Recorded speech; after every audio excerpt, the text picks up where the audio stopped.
Bonsoir à tous, bonne année et bienvenue pour cette toute première émission de Débris Sport. Avant de vous présenter les chroniqueurs du jour, on va d'abord vous expliquer l'objectif de cette nouvelle émission. Vous l'avez peut-être vu sur nos réseaux sociaux, par exemple sur Instagram, où vous nous suivez, vous êtes très nombreux. Suivez-nous d'ailleurs si ce n'est pas déjà fait. Nous serons en direct sur Twitch comme pour Débris Foot, mais 2 jours par semaine, donc les lundis et jeudis à partir de 18h. Au programme, des résumés, des débats, des présentations de tournois, ou même de sport, mais également des interviews et des reportages pour tenter de vous en apprendre un peu plus sur le sport de haut niveau et l'actualité sportive. Pour cette première émission, nous reviendrons sur les grandes lignes de ce début d'année 2023 avec beaucoup de nouvelles actualités sportives.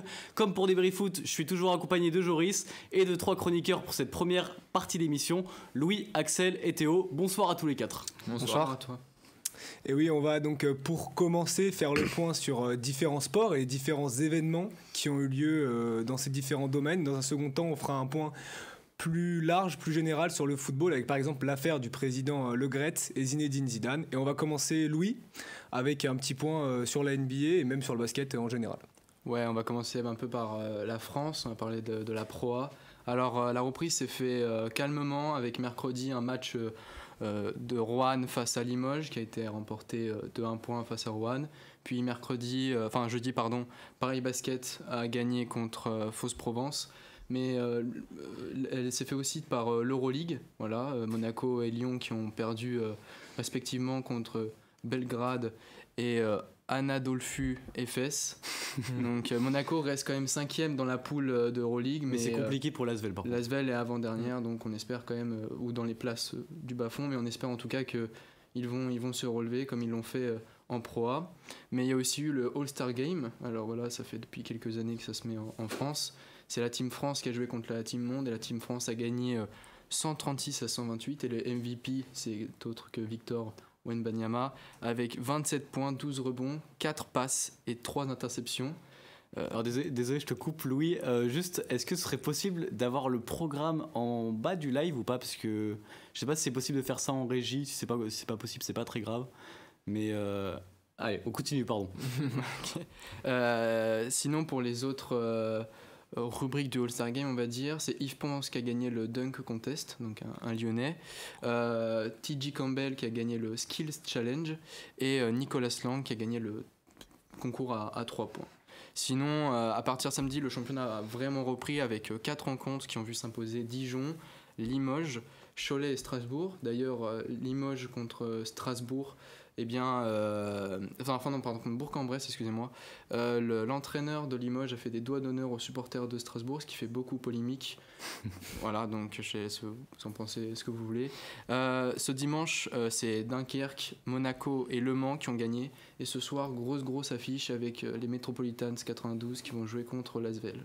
Et Wembanyama qui du coup va retrouver son ancienne équipe. Exactement. Donc je pense qu'il n'aura pas d'état d'âme et qu'il va faire le boulot, je pense, malheureusement.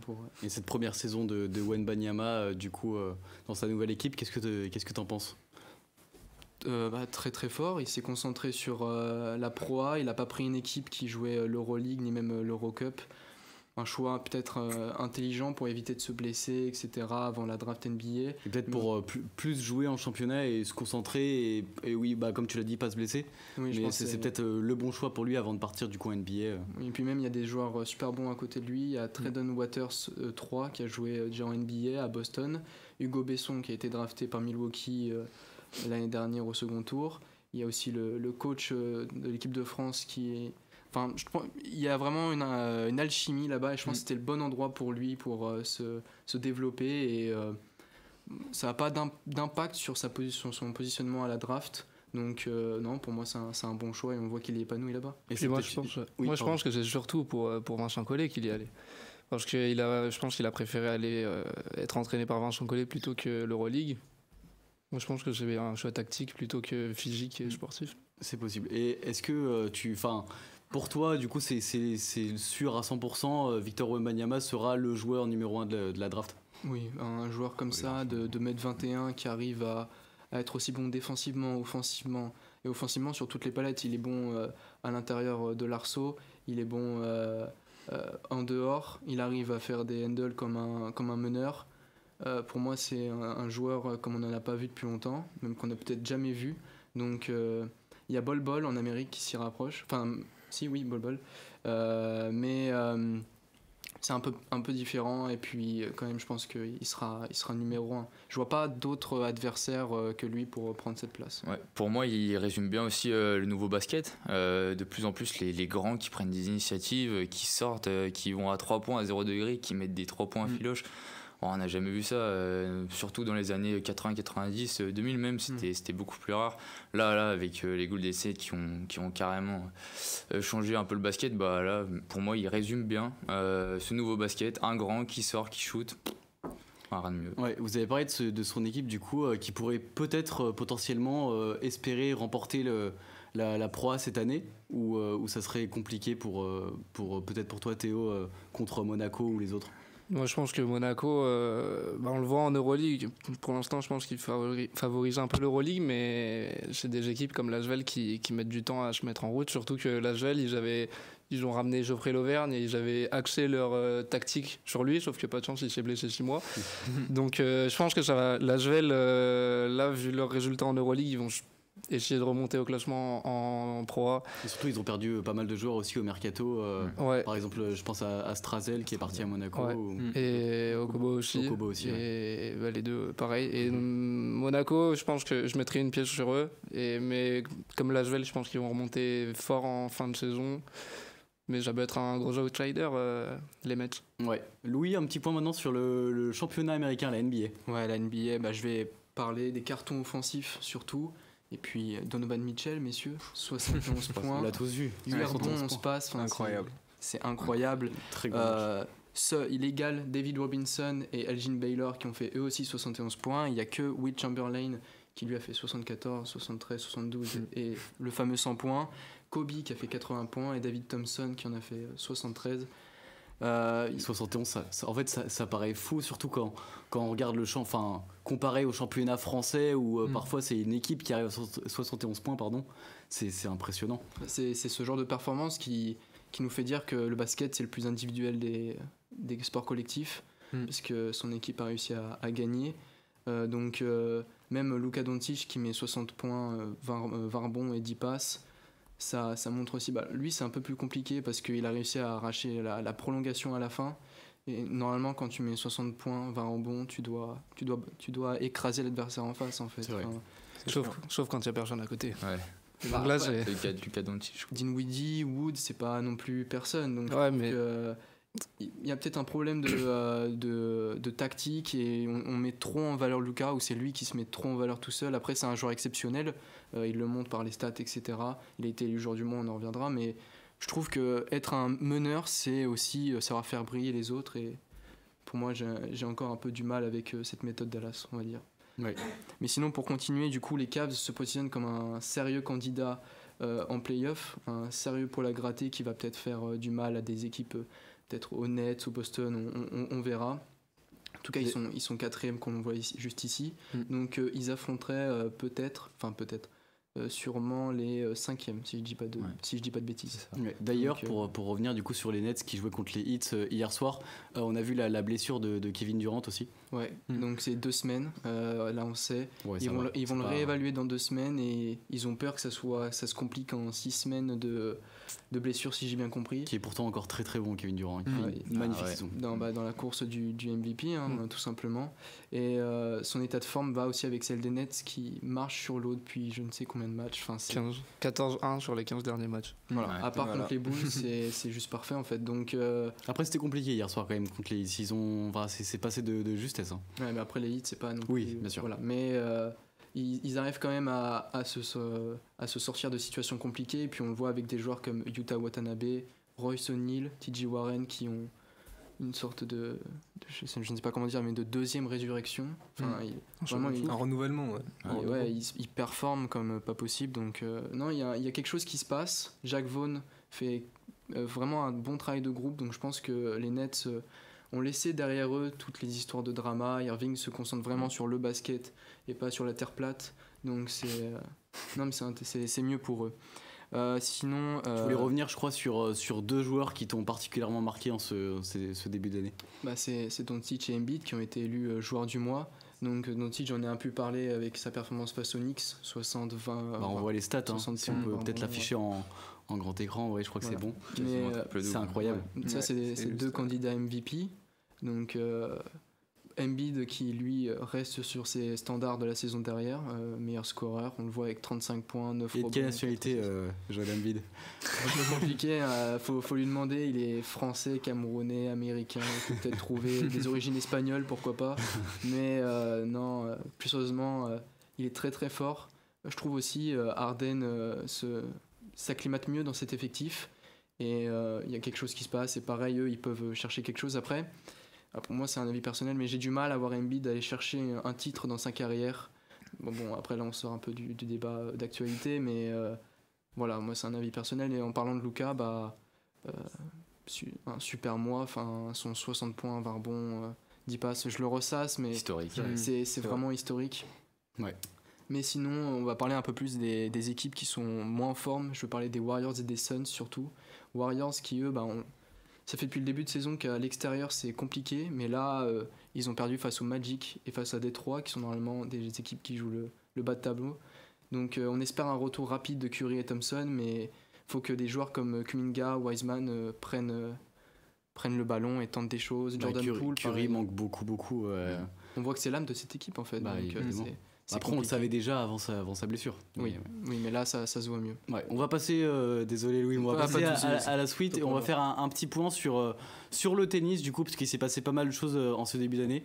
Alors d'abord, Novak Djokovic est très en forme, juste avant le premier tournoi du Grand Chelem de la saison en Australie. Du coup, la saison a débuté, les tournois sont plutôt en Australie et en Nouvelle-Zélande. Il s'est imposé en finale du premier tournoi ATP de la saison 2023 contre un espoir du tennis américain, Sébastien Corda, après avoir éliminé Daniil Medvedev en demi-finale. Je pense qu'on peut le dire, il est le grand favori pour l'Open d'Australie. Pour rappel, le Serbe, qui est non vacciné, n'avait pas eu l'autorisation de participer au tournoi l'an passé, et c'est ce qui fait qu'il est actuellement 5e joueur mondial. Mais cette non-vaccination le rattrape encore, parce qu'il pourrait manquer les 2 Masters 1000. Donc pour ceux qui s'y connaissent pas très très bien, en fait il y a 4 tournois de Grand Chelem, dont Roland Garros, et ensuite il y a les Masters 1000, je crois qu'il y en a 9 dans l'année. Donc voilà, il pourrait manquer les Masters 1000 d'Indian Wells et de Miami, des absences qui pourraient le freiner dans son idée de redevenir numéro 1 mondial. D'ailleurs, en parlant de numéro 1 mondial, Carlos Alcaraz, qui domine toujours le classement ATP, s'est blessé et manquera l'Open d'Australie, comme il l'a annoncé sur son compte Twitter. Il pourrait donc perdre sa place de numéro 1 mondial, c'est pas sûr, il pourrait évidemment la garder, au profit d'autres joueurs, comme par exemple le numéro 2 mondial Casper Ruud, qui impressionne, même s'il n'a pas un jeu vraiment flamboyant. Et d'ailleurs, Casper Ruud n'avait pas pu participer à l'Open d'Australie l'année dernière parce qu'il était blessé, et donc il a vraiment un coup à jouer pour devenir numéro 1 mondial. Cette semaine, c'était également la première de la United Cup. Donc pour vous expliquer ce que c'est le même principe que l'ancienne Coupe Davis, donc c'est-à-dire 5 matchs par équipe et des rencontres entre 2 pays, mais mixtes. Donc avant la Coupe Davis, c'était que hommes. Maintenant, en fait, il y avait 2 matchs de simple homme, 2 matchs de simple dame et un double mixte. Donc les États-Unis, portés par Tyler Fritz et Jessica Pegula, ont largement dominé ce tournoi en battant l'Italie de Matteo Berrettini 4-0 en finale. Le mixte s'était pas joué parce que c'était déjà gagné d'avance. L'équipe de France a quant à elle été éliminée en phase de groupe après une victoire contre l'Argentine. Ouais, petite revanche pour les Bleus, et une défaite contre l'Argentine. Du côté des Français, Benjamin Bonzi, qui préférait débuter sa saison en Inde, a atteint la première finale de sa carrière. Il s'est incliné en finale, mais a atteint pour la première fois de sa carrière maintenant le top 50 du classement ATP. Il sera sans doute le plus grand espoir des Bleus pour l'Open d'Australie côté masculin. Côté féminin, Caroline Garcia, la récente vainqueur du Masters, c'est un tournoi qui regroupe les 8 meilleures joueuses du monde, fait partie des outsiders pour remporter ce tournoi qui débutera lundi. Pour l'instant, c'est la semaine des qualifications avec des joueurs comme Hugo Gaston, que vous connaissez peut-être, Benoît Paire ou encore Enzo Couaco, à suivre, en espérant que plusieurs Français se qualifient pour le premier tournoi du Grand Chelem. Ça débute lundi et ce sera à suivre sur Eurosport. Eh ben, merci Timothée. C'est vrai que quand on y repense, Djokovic, il fait quand même, il perd quand même dans le temps. Djokovic, ouais, mais bien sûr, mais c'est un des 3 monstres du tennis moderne, et il montre encore sa domination, même face aux jeunes qui pourraient être qui pourrait mieux se tenir physiquement, et finalement Djokovic, grâce à son hygiène de vie vraiment irréprochable, il tient sur la durée, et c'est un très très grand joueur. Et il l'a dit qu'il fallait compter sur lui évidemment pour toute la saison, quand il pourra jouer en tout cas. Quand il pourra jouer. Normalement ça devrait être, il devrait jouer tous les tournois, à part du coup ces deux Masters 1000, parce qu'en gros il y a une loi qui est passée aux États-Unis qui change encore la règle par rapport au pass vaccinal, etc. Mais voilà, j'espère quand même qu'il pourra jouer toute la saison. Enfin, pour le tennis, ce serait... Pour le spectacle, On va passer, merci Timothée, on va passer tout de suite à un petit récapitulatif aussi des sports d'hiver, parce que voilà, les fêtes sont passées, mais les sports d'hiver ont aussi redébuté. On va commencer avec donc ce début d'année avec un événement qui était incontournable aux États-Unis, au hockey, en NHL. Le Winter Classic. Donc le Winter Classic, pour ceux qui ne connaissent pas, c'est un match d'exhibition entre deux clubs donc de la ligue américaine. C'est un match qui se joue sur un stade ouvert, donc principalement sur les stades de baseball. Cette année, c'était à Boston, et Boston du coup affrontait Pittsburgh, donc un match qui a été énormément joué, avec un résultat favorable pour Boston qui s'est imposé 2-1. En ce qui concerne le hockey français, on va revenir sur la Ligue Magnus avec ce vendredi un match qui a un peu viré au drame entre Nice et Cergy, qui a été, c'est pas le match en lui-même, mais voilà, le match a été reporté suite au décès de la femme d'un des joueurs, donc un communiqué a été mis sur le site de l'équipe. Et en mercato, les Brûleurs de Loup, donc de Grenoble, ont recruté un Canadien, Kinter Howden, qui a joué dans de nombreux championnats, donc la NHL encore une fois en Amérique, la KHL, et qui a même joué au JO et qui peut être un joueur assez important pour les Brûleurs de Loup. On va passer au biathlon maintenant avec l'équipe de France qui s'est imposée donc au relais mixte double, donc c'est-à-dire qu'on a 2 filles et 2 garçons. Donc là c'était Quentin Fillon-Maillet, Fabien Claude, Julia Simon et Anaïs Chevalier-Boucher qui se sont largement imposés avec 25 secondes d'avance sur l'Italie et 46 sur la Suède. Très belle équipe, très belle équipe de France. Vrai. Ça fait 2 ans très, maintenant, très mais avant il y avait la génération Fourcade, mais là avec Fillon-Maillet, Julia Simon surtout, qui fait une très très belle saison. C'est vrai que quand on regarde la course, les Français n'ont pas du tout été en difficulté. On a donc Fabien Claude qui a commencé avec un premier relais juste incroyable, et après les Français ont continué sur cette dynamique, et on voit comment ça a fini. On a aussi un autre doublé, puisque les Français ce même jour, mais en relais simple ce fois-ci, se sont imposés, fait un podium. Donc c'est Antonin Guigona et Lou Jean Monod qui sont aussi montés sur le podium, qui ont été battus par les Norvégiens, et les Suisses qui complètent donc ce podium à la 3e place. Très très fort les Norvégiens aussi. Les Norvégiens. On voit la saison du Johannes Bö qui fait encore une fois... en simple, ils sont 4 sur 5 quoi. À part Quentin Fillon-Maillet, les 4 autres c'est des Norvégiens. Donc. C'est vrai.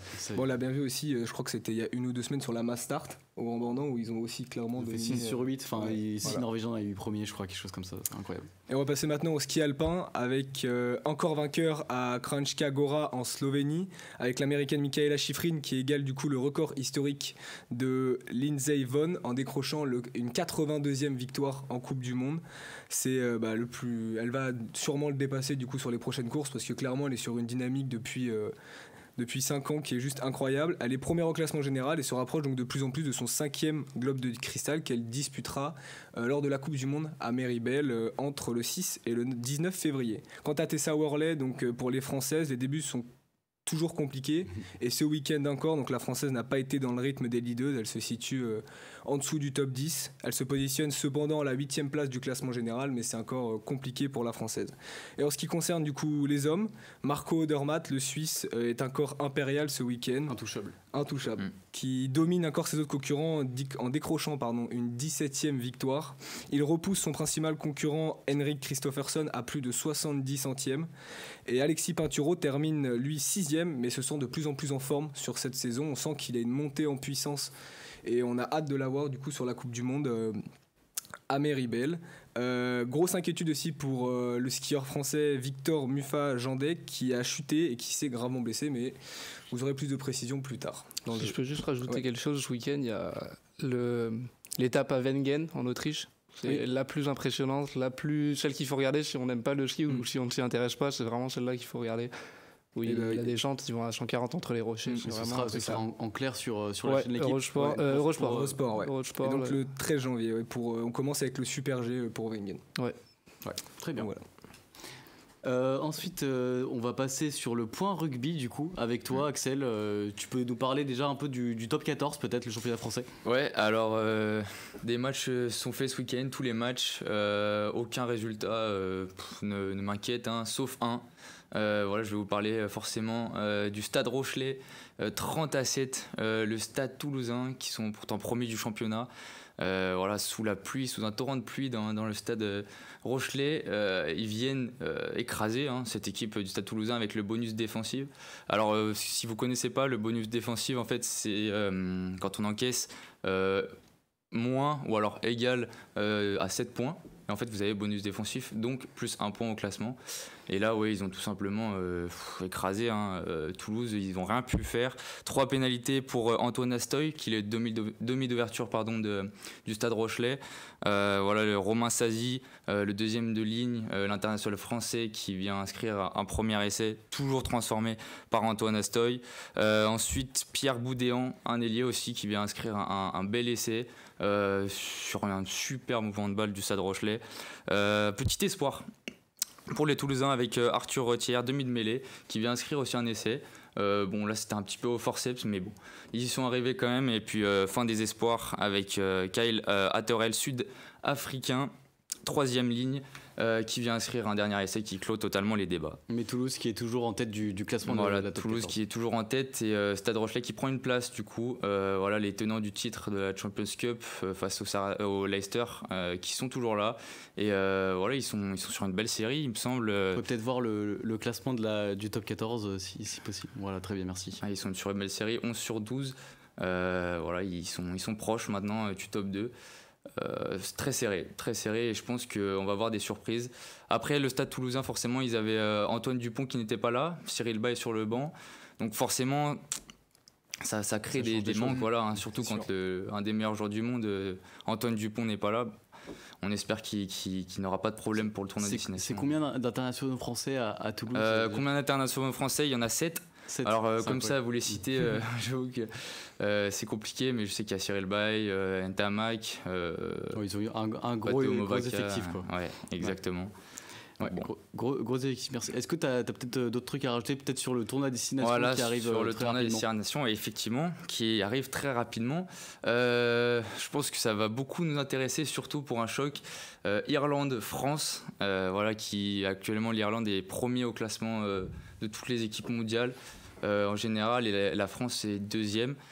Donc bon, on attend beaucoup de ce match. Beaucoup pourraient dire pour les Irlandais qu'on attend beaucoup de Van der Fleer, un ailier irlandais, mais moi je m'attarderais plutôt sur Jonathan Sexton.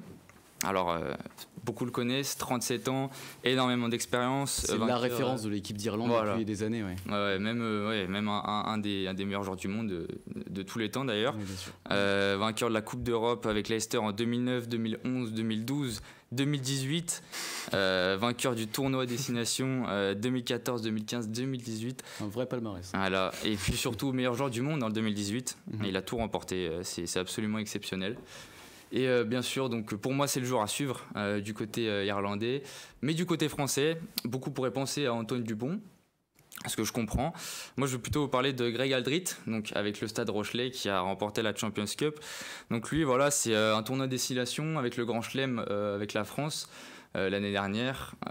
Forcément, 2e meilleur joueur de la France après Antoine Dupont. Et ensuite, en top 14, c'est quand même 11 sur 12, quasiment parfait. Et 3 sur 3 en Champions Cup et 3 sur 3 en EDF. Donc bon, pour moi, il est vraiment le joueur à suivre. Et puis, il faut savoir qu'aussi, c'est un ancien athlète. Donc, il court très très vite, alors qu'il fait 1,91 pour 115 kilos. Donc, quand vous le voyez débouler en face de vous, vous n'avez pas forcément envie de vous mettre en face. Mais non, il est absolument exceptionnel. Est-ce qu'on a une photo de... Est-ce qu'on a une photo pour montrer un peu à ceux qui... Ah non, c'est pas... C'est Jonathan Sexton. Et voilà, Greg Aldrit, une machine avec son casque. Mais non, c'est absolument incroyable. Et voilà, j'attends ce match, 2e match pour les Français, comme pour les Irlandais, après avoir joué l'Italie. Et pourtant, on est quand même les favoris de la compétition. Voilà, on est les favoris parce qu'on reste quand même sur 13 matchs sans défaite en EDF, avec des gros scores, quasiment 30 points à chaque fois. On a battu la Nouvelle-Zélande, l'Afrique du Sud, l'Australie. pour moi, on est favori. J'ai hâte de voir ce match s'il n'y a pas de blessés, sachant qu'en plus Sexton a eu un problème à la pommette, donc il est incertain. Donc bon, à voir. J'attends de voir. Et ce sera dans tous les cas une très bonne préparation avant la Coupe du Monde qui arrivera en septembre 2023. C'est sûr. On va passer avec le jeu, Joris.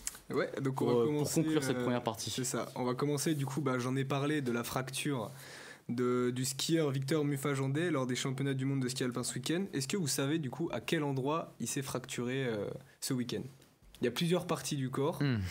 Il y en a 3 pour être précis. Question un peu extra sportive, voilà. un peu de médecine. La rotule. Alors, le genou. Ouais, le genou c'est un premier, ouais. Moi j'ai envie de dire à peu près comme 98% des skieurs. Ouais, c'est ça, à peu près. Au poignet, peut-être. Alors au poignet, presque à la main. Ouais, à la main. Donc, okay. Ouais. Et le dernier, peut-être Louis si tu l'as. Le nez. Petite tricherie. Ouais, t'as triché Louis, non? Non, c'est tout, je sais. Ouais, la deuxième question, on n'en a pas parlé, mais c'est du golf. Du coup, je sais pas si vous avez suivi un peu l'actualité du golf. Est-ce que vous savez qui s'est imposé lors du tournoi d'Hawaï? Tiger Woods. Non, vous l'avez pas? Non. Vous trouverez pas sinon. C'est le golfeur Jon Rahm qui s'est imposé. Il devance l'Espagnol Collin Morikawa de 2 coups. En dominant sur l'Espagnol toute la semaine, Jon Rahm s'est fait peur sur le dernier jour en se faisant grandement rattraper par l'Espagnol. Il va malgré tout s'imposer. Voilà, petit point golf. Quels sont donc là on va passer aux États-Unis avec donc le football américain. Quelles sont les 2 dernières équipes donc de la NFL à s'être qualifiées pour les playoffs cette nuit? On va voir si vous suivez vraiment le sport. Hein. Miami. Ouais, donc il y a les Miami Dolphins. Minnesota. Non. T'as dit un nom au hasard? Non, je connais pas. Non. Ah, il me semblait. Il y avait pas un truc comme les Hawks ou un truc comme ça? Non, non, ça doit être à l'ouest. C'est pas loin, c'est pas loin. Leur nom c'est les Seahawks. Seattle. Ouais. Ah oui, bravo. Donc ce sont donc Seattle et Miami qui ont décroché leurs 2 derniers tickets pour les playoffs ce dimanche après avoir battu Los Angeles 19-16 et les New York Jets 11-6. Question un peu plus facile. On va voir, c'est peut-être une question de rapidité. Savez-vous d'où part le Tour de France 2023?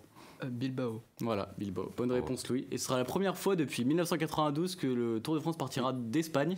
Et c'était à Saint-Sébastien à ce moment-là. Et dernière question qui est aussi un peu plus facile que les précédentes. Quel championnat du monde va débuter le 11 janvier prochain en Pologne et en Suède? De handball. Ouais, c'est bien. Bonne réponse. Championnat de handball qui va débuter. On est tous derrière les Bleus, on espère qu'ils ramènent la coupe à les Bleus. Mais après, le Danemark est quand même favori. On y reviendra dans les prochaines émissions. Du coup, on aura l'occasion d'en reparler. Merci à tous les 3. Merci. On va passer maintenant sur la deuxième partie. On va accueillir les nouveaux chroniqueurs. Du coup, pour faire un petit point, vous pouvez passer du coup sous la caméra pour pas tout cacher. Mais avant de parler football, parce qu'il s'est passé beaucoup de choses aussi sur la planète football, on va revenir sur un événement quand même qui est très important, mais qui est quand même peu médiatisé, contrairement à ce qui s'est passé dans le passé. C'est pas très français, mais voilà. Avec toi, Corentin, du coup, petit point sur le Dakar. Oui, bonsoir à tous tout d'abord. Bonsoir à tous les 3. Bonsoir. Bonsoir. Alors, la 45e édition du Rallye Dakar a commencé le 31 décembre et se terminera le 15 janvier en Arabie Saoudite. 14 étapes, un prologue de 11 km qui attendent les pilotes. Donc en catégorie voiture, pour faire rapide, c'est le Qatari Nasser Al Attiyah, encore une fois, qui domine le classement général en ayant au passage remporté 3 étapes au volant de sa Toyota, qu'on voit à gauche de l'écran. Il se dirige tout droit vers son 5e sacre dans le Dakar, ce qui est quand même gros palmarès. Côté français, Guerlain Chichery a remporté la 3e étape, tandis que Sébastien Loeb a remporté la 4e étape et l'étape d'hier. Voilà, qu'on voit à droite. Bon, on ne le présente plus en France, évidemment. Il occupe aujourd'hui la 4e place du classement général. Pardon. Mais qui est quand même assez loin de la première place. Il est assez loin, oui, parce que Al Attiyah domine largement ce classement. Il a remporté d'ailleurs hier l'étape au profit de Carlos Sainz. Carlos Sainz senior, à préciser, parce que le junior se prépare pour la prochaine saison. Voilà, en Formule 1. Voilà, il a été pénalisé, Carlos Sainz, pour excès de vitesse. Du coup, Sébastien Loeb a gagné l'étape. À noter Excès de vitesse l'abandon. pour un concours de voiture, ça fait un peu bizarre. Il y a un règlement. Il y a un C'est vrai, règlement il y a à un Dakar. C'est assez particulier. La vitesse à laquelle il allait pour être pénalisé comme ça. Je l'ai pas du tout. Là, je t'avoue, j'ai pas du tout l'excès de vitesse. Mais à noter côté français, l'abandon du plus gros espoir de victoire qu'on voit à l'écran, Stéphane Peterencel, qui était deuxième au général lorsqu'il a abandonné. Il a abandonné parce que son coéquipier a été blessé suite à un accident lors de la 6e étape. Blessé au dos, il a été immédiatement héliporté, ce qui a causé l'abandon de Stéphane Peterencel. En moto, c'est l'Américain Skyler Hoves qui domine le classement général. Le Français Adrian Van Beveren, vainqueur d'étape, se classe 6e, c'est le premier Français. Bon, les chances sont moindres. On va parler maintenant Formule 1. Jeudi dernier, Andretti et General Motors ont annoncé le début de leur collaboration afin de faire entrer une 11e écurie dans le paddock en 2026. Donc c'est pas pour tout de suite, Il y a encore un peu de temps, mais il y a un projet qui c'est se à met en noter, route. ouais, c'est vrai. Cette collaboration se ferait également avec Cadillac pour avoir une écurie 100% américaine. Car selon eux, Haas n'est pas une écurie 100% américaine, comme il y a un moteur Ferrari dedans. Voilà. Et donc, mais par contre, eux, ils voudraient se motoriser chez Honda. Les projets se multiplient un peu sur les marques de voitures qui veulent s'introduire dans la Formule 1. Audi aussi. Ouais. On a Audi qui veut venir en 2026, mais eux, c'est acté, eux, c'est officiel. Là, pour l'instant, on est encore. Audi, et quelle équipe sort à la place de Audi? On le sait déjà ou pas? C'est une fusion, ouais. Avec Sauber. Donc D'accord. c'est-à-dire que pour l'instant Audi va rejoindre l'entreprise Sauber pour un peu être allié pour construire la voiture pour 2026 mais donc il va y avoir la motorisation Audi plus tard mais on garde le nom de Sauber jusqu'à 2026 pour après être sur Audi. Voilà, c'est ça. Et donc du coup on aura peut-être une 11e écurie, en tout cas c'est ce que le président de la FIA veut, donc ça sera peut-être fait. Et à noter que le Grand Prix de Chine n'aura pas lieu cette saison, ça a été annoncé officiellement. Mais selon West France, ce serait le circuit de Portimao au Portugal qui remplacerait le Grand Prix de Chine, qui avait notamment accueilli les pilotes en 2021 quand il y avait eu le Covid et plein de circuits annulés. Ouais. Et enfin, je voudrais rendre hommage à Ken Block qui nous a quitté le 2 janvier dernier à l'âge de 55 ans, des suites d'un accident de motoneige. Donc passé par le rallye et le rallycross, bon, il n'a pas été très brillant, il faut le reconnaître. Il s'est surtout fait connaître grâce à ses vidéos montrant ses prouesses lors de Gymkhana. Ouais, petit hommage à lui, voilà. Bon. Ça arrive. Décidément, les sports mécaniques et la neige ne font pas bon ménage. Oui, et puis surtout qu'il était fan aussi de sport extrême et il pratiquait beaucoup de motoneige. Et donc il s'est tué en fait dans sa passion, on peut dire ça. Ouais, c'est vrai. Après Michael Schumacher, du coup, pour revenir sur. Il est pas mort. Non, il est pas mort, oui, c'est vrai. Il faut le rappeler. Ouais, il a eu un sacré accident. Ouais. Maintenant, on va passer du coup au football et on va faire un petit point mercato avec toi, Anthony. Donc déjà, on va passer au mercato un peu international avec les top clubs. Donc on a eu Cody Gakpo, donc déjà il y a quelques semaines quand même. Qui a fait une très belle Coupe du Monde. À partir du 1er janvier, qui a fait une très belle Coupe du Monde avec les Pays-Bas, qui a été transféré du PSV à Liverpool. D'ailleurs, il a déjà joué un match de FA Cup, il me semble. Après, on a aussi Daley Blind, en provenance de l'Ajax au Bayern. Surprenant. Et il y a quelques heures, on a aussi appris que l'Atlético de Madrid et Chelsea avaient des pourparlers pour Joao Félix. Donc, c'est pas au montage, mais c'est parce que j'ai vu ça il y a quelques heures. Donc on peut s'attendre donc à un transfert officiel d'ici ce serait plus un prêt quelques jours, voire quelques heures, quoi. Ok. Enfin, Chelsea, il leur manque un vrai neuf. Hein. Je sais pas si Joao Félix sera là pour combler les manques, mais bon. C'est vrai que Kai Havertz en numéro 9, on voit ce que ça donne. C'est pas forcément, c'est pas son poste. En fait. Ça marche pas. Et je pense pas que Joao Félix sera la solution pour Chelsea non plus, en fait. Bah, je pense aussi. Surtout dans le championnat anglais, qu'on sait pas très compatible avec son style de jeu. Mais Chelsea était sur un autre gros joueur, je crois. Ils étaient sur aussi Mikhailo Mudryk, je crois. Non, c'est Arsenal. Arsenal est aussi dessus, les deux sont dessus. Et je pense que c'est Arsenal. Je crois que beaucoup de monde est dessus sur Mudryk. En fait, Chelsea, il a un vrai joueur. Romano a confirmé. Chelsea, ils sont aussi sur Nkunku, mais plus pour l'été prochain. Ouais. Des accords, oui, des accords ont déjà été. Nkunku sera là la saison prochaine. Et plus pour revenir un peu sur la Ligue 1, est-ce qu'il y a eu des changements sur la Ligue 1, oui, il y a eu des transferts évidemment. On a eu aujourd'hui, ça a été officiel, Malinowski à l'OM. En prêt, en provenance d'Atalanta. C'est un très bonne recrue pour Marseille. Prêt avec option d'achat du coup. Dejan Lovren à l'OL. en provenance Qui du revient. Zénith, qui revient, parce qu'il était déjà là de 2010 à 2013. Et je ne sais pas la durée de son contrat, mais C'est 2 ans. il est déjà un peu vieux quand même, donc je pense pas qu'il soit très long, avec 2 ans. Après, au niveau, on a aussi beaucoup de rumeurs, donc on a eu Unai, par exemple, on a des rumeurs Unai comme quoi il pourrait aller au PSG. Qui a vraiment fait une très très belle Coupe du Monde et qui était scruté aussi par le FC Barcelone, je crois. Oui, en fait, il a été un peu partout en fait. Il est demandé par des clubs de Première Ligue, par le Barça, par Naples et par Paris. Donc, il a le choix en tout cas. Il a le choix.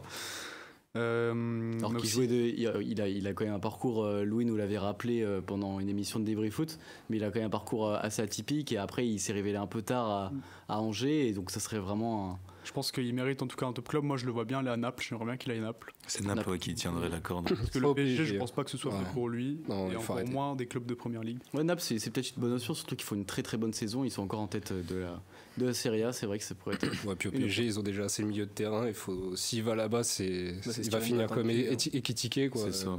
Après avoir s'il arrive à conserver son niveau qu'il avait à la Coupe du Monde. Et après le PSG aussi rattrapé par le fair play financier, je sais pas si vous avez regardé un peu, mais c'est compliqué pour eux, même pour Milan Skriniar. Excuse-moi, mais ça fait 10 ans que le PSG est rattrapé par le fair play financier et ça leur a pas empêché. Oui, mais ça leur a pas empêché d'acheter Neymar et Mbappé la même année, donc c'est sûr. J'y crois moyen, ce fair play financier.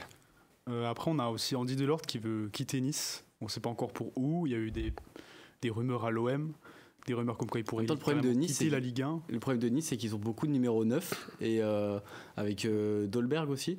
Oui, mais Dolberg qui est parti en prêt à Hoffenheim. J'allais en parler après. Et pour rester sur Nice, Lucien Favre a été licencié aujourd'hui.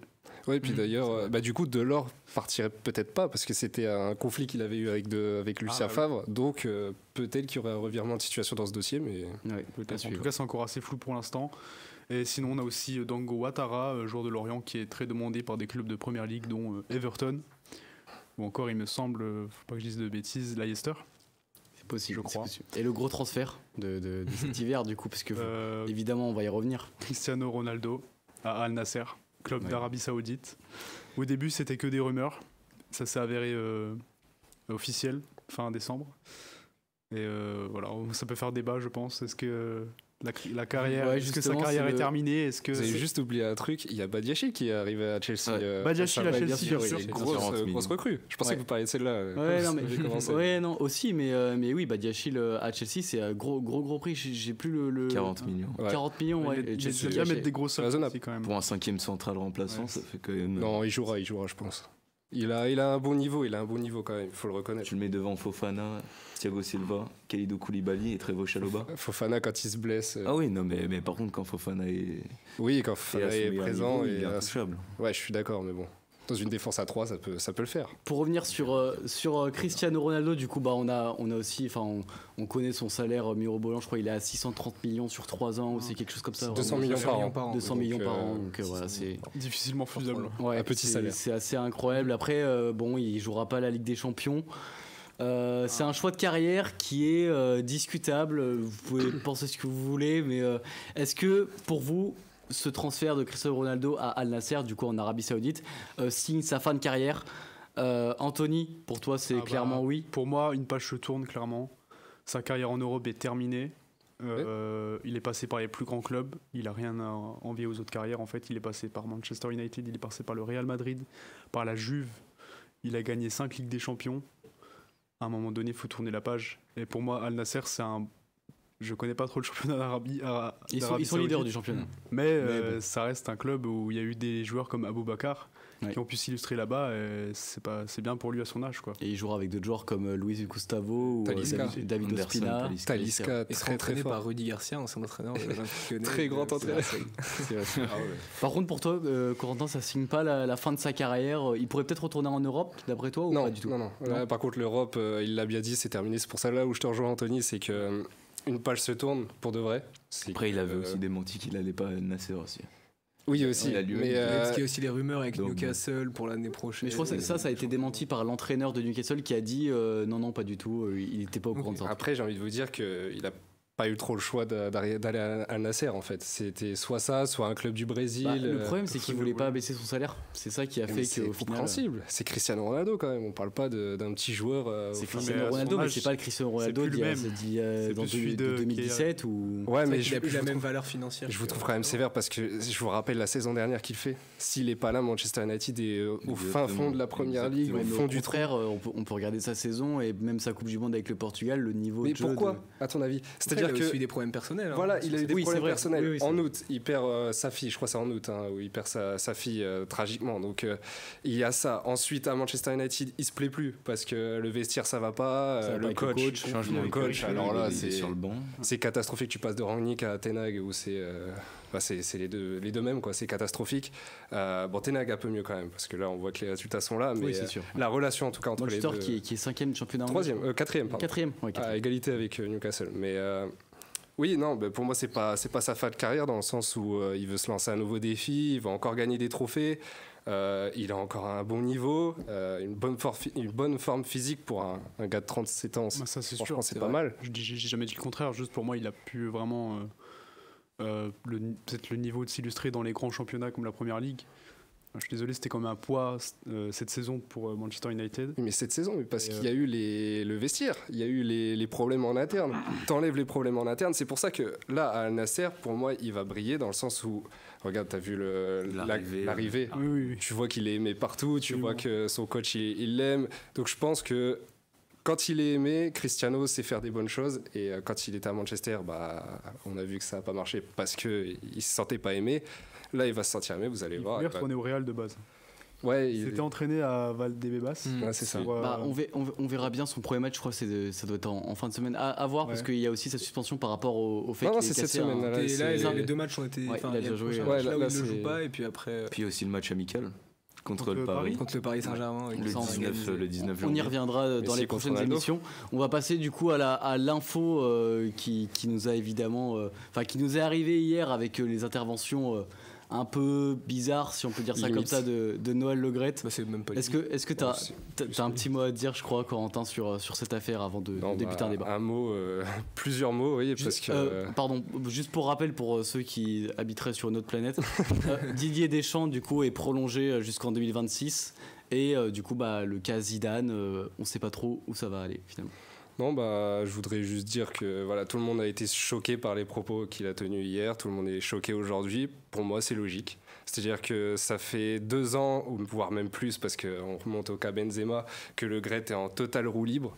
Je ne sais pas ce qu'il fait encore en tant que président de la fédération. Il n'en a rien à faire de tout. Je pense qu'il est là que pour l'argent, parce que quand on le voit, il a aucune émotion, rien. Quand on voit la Coupe du Monde, il est là, il est passif, totalement passif. Il a des affaires d'agression sexuelle qui le courent derrière. Je suis désolé, mais à quel moment il peut être encore président d'une fédération, d'une instance aussi haute que la Fédération française de football, en ayant tout ça derrière lui?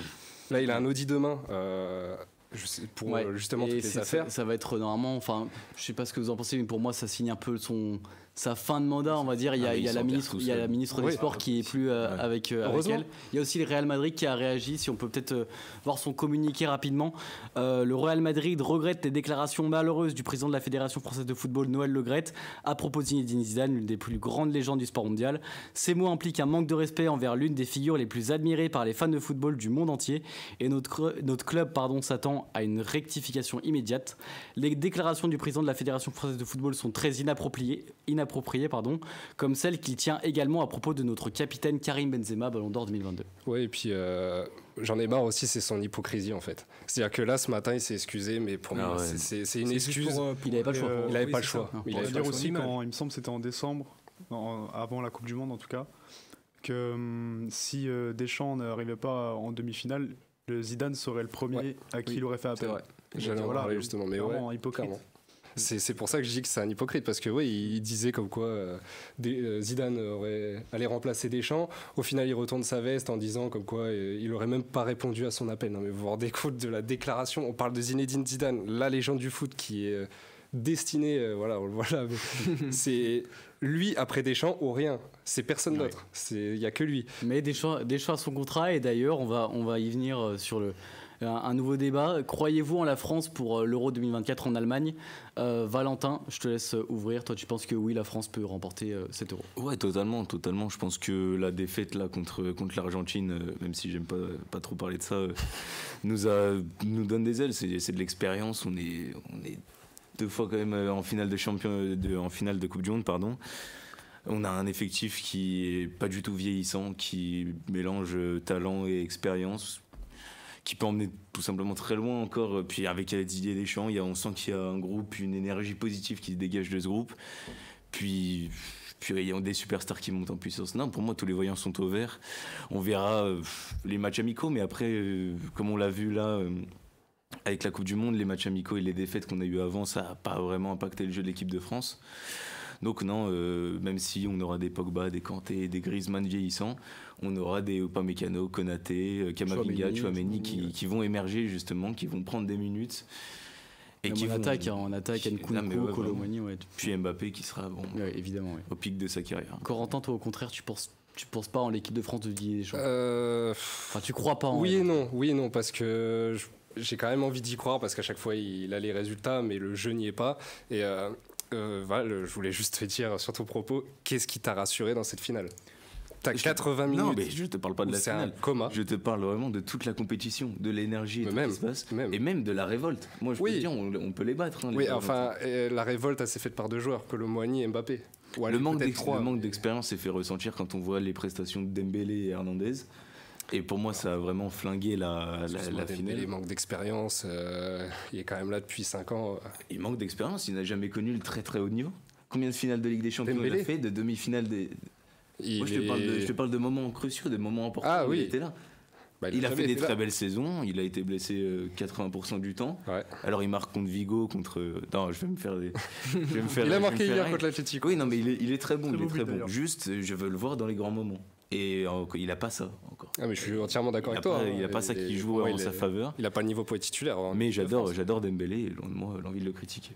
Mais oui, du coup, pour revenir sur le débat, j'ai peur que ça redevienne comme l'année dernière. Enfin, il y a 2 ans maintenant, puisqu'on est passé en 2023, mais à l'Euro 2021 où ça a été totalement raté. On a vu que Deschamps avait plus la maîtrise sur son groupe. Alors oui, il l'a eu pendant la Coupe du Monde. Il faut pas oublier que c'était un nouveau groupe. Des jeunes qui avaient le respect forcément de Deschamps. J'ai pas envie de jeter la pierre à Karim Benzema, mais tu l'as dit, Didier Deschamps n'avait pas forcément le contrôle lors de l'Euro 2020, enfin qui s'est déroulé en 2021. Il est peut-être dans la... C'est peut-être... T'as pas le droit de dire ça. Changer des choses. Ça a changé des choses dans le sens où Giroud n'a pas assumé son statut de remplaçant et qu'il y a eu beaucoup de choses qui se sont dites en interne. Mais Benzema n'est pas le problème. Faut arrêter avec ça. Regardez, l'Euro 2021, c'est pareil. S'il est pas là, c'est comme Ronaldo à Manchester United. S'il est pas là, on sort même pas des poules. Non, mais je pense qu'il était sur un nuage par rapport au fait qu'on soit champion du monde. Et puis 2 ans après, tu te casses la gueule. Ouais. Je coupe juste, on vient d'avoir une information venant de la régie. On a Hugo Lloris qui vient d'annoncer sa retraite internationale. J'ai cru que Le Gret avait quitté la FFF. J'ai eu peur. Hugo Lloris vient d'annoncer sa retraite internationale.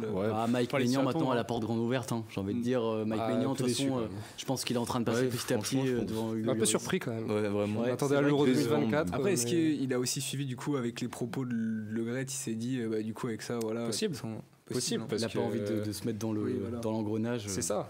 C'est-à-dire que là, maintenant, on a des joueurs qui ne veulent même plus soutenir la fédération quand on voit Kylian Mbappé s'en il devait partir, Lloris. Ça faisait un moment qu'il devait partir.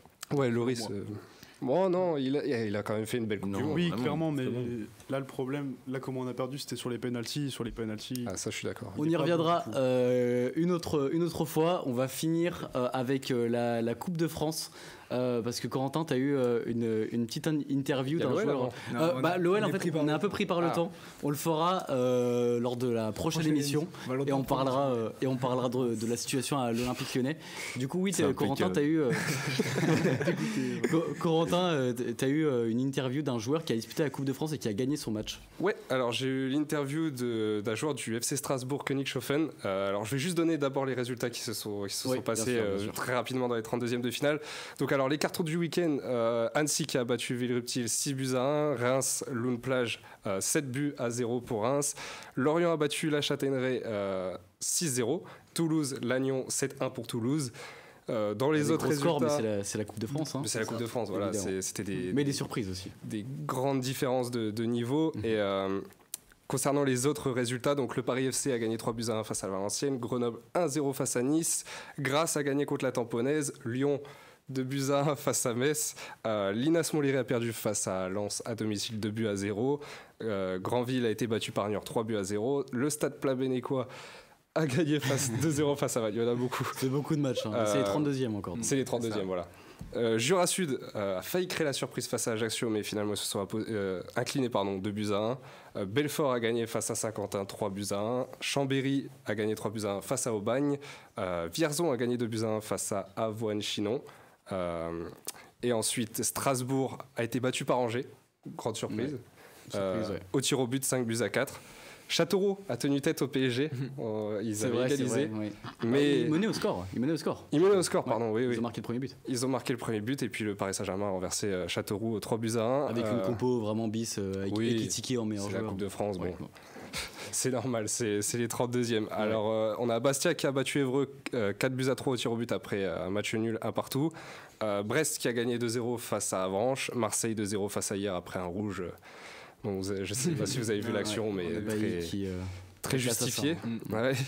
On a Nantes qui a gagné 2-0 face à Vire. Rennes qui a battu Bordeaux chez eux 2-1. Chamalières qui a créé aussi une petite surprise face à Bourges en battant Bourges 6-5 au tir au but. Dunkerque a perdu face à Auxerre, mais a failli créer la surprise. Ils ont égalisé à 2 buts partout et finalement ont perdu au tir au but. Ça fait des matchs, hein. Ça fait des matchs, il en reste 2. Le Stade Pontivy qui a été battu par les Herbiers. On se rappelle des Herbiers finalistes il y a quelques années. Et Lille, enfin, hier soir, qui clôturait les 32e de finale en battant 2-0. Et on va parler d'un des exploits. Alors, Pau a créé la surprise. Petite surprise, mais ça reste quand même un club de Ligue 2 qui a battu Montpellier 2-1. Le Puy, une des grosses surprises également en battant Nice 1-0. Et le Estaon qui a battu Amiens au tir au but 4-2. Monaco, il va rester à Monaco qui a été battu par Rodez au tir au but 5-4. Et maintenant, je vais vous parler du FC Strasbourg, König Schoffen, qui a créé la surprise du week-end contre Clermont. Voilà, un club de Régional 1 que peu de gens le connaissaient, le grand public ne le connaissait pas. Ils ont créé la surprise en battant Clermont au tir au but 4-3. Alors, comme tu l'as dit, j'ai pu avoir la parole d'un des joueurs du FC Strasbourg, König Schoffen, plus précisément le latéral droit de cette équipe, donc Corentin Robin, qui a accepté de répondre à mes questions. Et je ne sais pas si on peut avoir la vidéo. Tout d'abord, félicitations, parce que ce que vous avez fait, c'est grandiose. Donc, la première question, elle porte sur la physionomie du match. Clermont, comme vous savez, était plutôt dominateur dans l'ensemble, mais sans vraiment vous mettre en danger. Donc, est-ce que c'était votre objectif d'emmener Clermont au tir au but ? Oui, totalement. On avait un plan de jeu défini sur une défense assez compacte. Comme vous avez pu le voir, on a joué à 5 derrière. On a essayé de les user en leur laissant le ballon. Donc ça a payé, ça a fonctionné. Et au final, on est récompensé par tant d'efforts. Oui, parce que c'était aussi étonnant. Vous aviez une défense à 5. On a vu d'entrée de jeu que vous vouliez défendre au maximum et ne pas encaisser ce but. Exactement. Ça a été travaillé tout au long de la semaine, voire dans les 2-3 semaines. Une tactique mise en place par le coach. On n'avait pas du tout l'habitude de faire en championnat à part l'année dernière. Mais on avait confiance en lui, confiance en la tactique. Donc, Alors vous entrez en jeu à la 81e minute, il y a 0-0. Exactement. Alors en tant que défenseur, vous deviez avoir une forte pression quand même. Alors oui, c'est toujours compliqué d'entrer dans un match avec autant de pression, mais comme dit, il faut faire le job et il y a les partenaires à côté pour t'encourager, pour te mettre en confiance. Et je pense que ça s'est vu sur le terrain qu'on était bel et bien là, niveau physique et même niveau tactique. Malgré les opportunités qu'on a pu avoir, je pense que dans l'ensemble, on était bien compact. Oui, et puis vous aviez un groupe, on voyait que c'était très soudé. Exactement, ça fait quelques années qu'on joue avec plusieurs joueurs. Et c'est vraiment un groupe, c'est même plus que ça, c'est une famille, que ce soit avec le staff, avec le public, avec les présidents qui nous font confiance. C'est cool d'avoir un retour aussi beau. Et quand vous entrez en jeu, qu'est-ce qu'il vous a dit, votre entraîneur ? De gérer les émotions et d'adapter le couloir comme il le fallait, vu qu'on était à 5 derrière. On joue un peu en piston quand on est sur les côtés. Donc voilà, animer le couloir et surtout gérer les émotions par rapport à l'atmosphère et par rapport au terrain. Alors, vous avez fait mieux que le Racing et mieux que Metz. Donc, exactement. Votre club est désormais le seul représentant du Grand Est. Vous êtes en 6e division, donc ça fait quoi d'être le seul du Grand Est, ce qui est quand même exceptionnel, sachant qu'il y a plusieurs clubs de Ligue. Franchement, il y a pas de mots, c'est juste incroyable. C'est une fierté que ce soit pour nous, pour l'Alsace.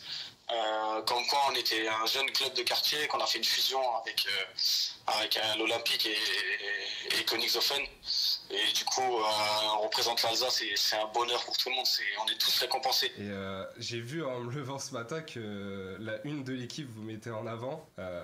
Est-ce que c'est une fierté? C'est une fierté pour la famille, pour les proches, pour tous ceux qui nous suivent, mais avant tout on est un groupe et que ce soit moi ou que ce soit quelqu'un d'autre de l'équipe qui se mette en avant sur la une, je pense que c'est le groupe qui est récompensé avant tout. Tous les regards sont tournés vers les 16e de finale. Vous imaginez bien que ce soir à 20h, on va découvrir votre adversaire pour les 16e.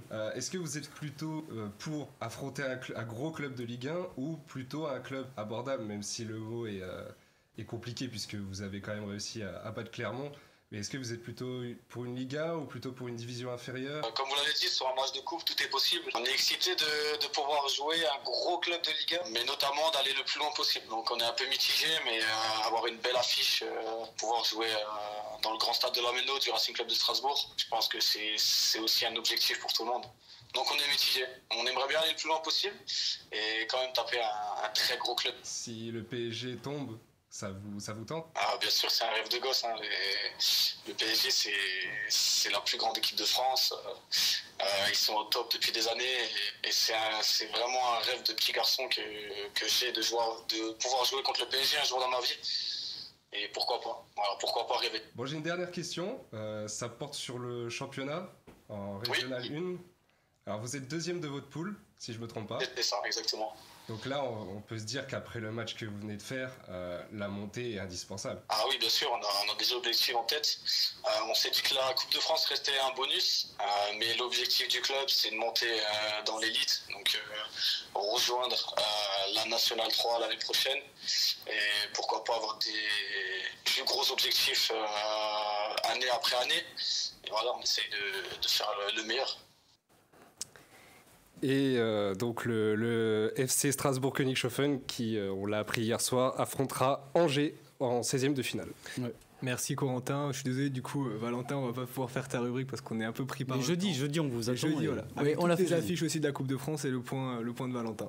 Merci à tout le monde d'avoir été présent ce soir. Merci aux chroniqueurs d'avoir été présents. Merci à la régie d'avoir assuré comme d'habitude, d'avoir débattu.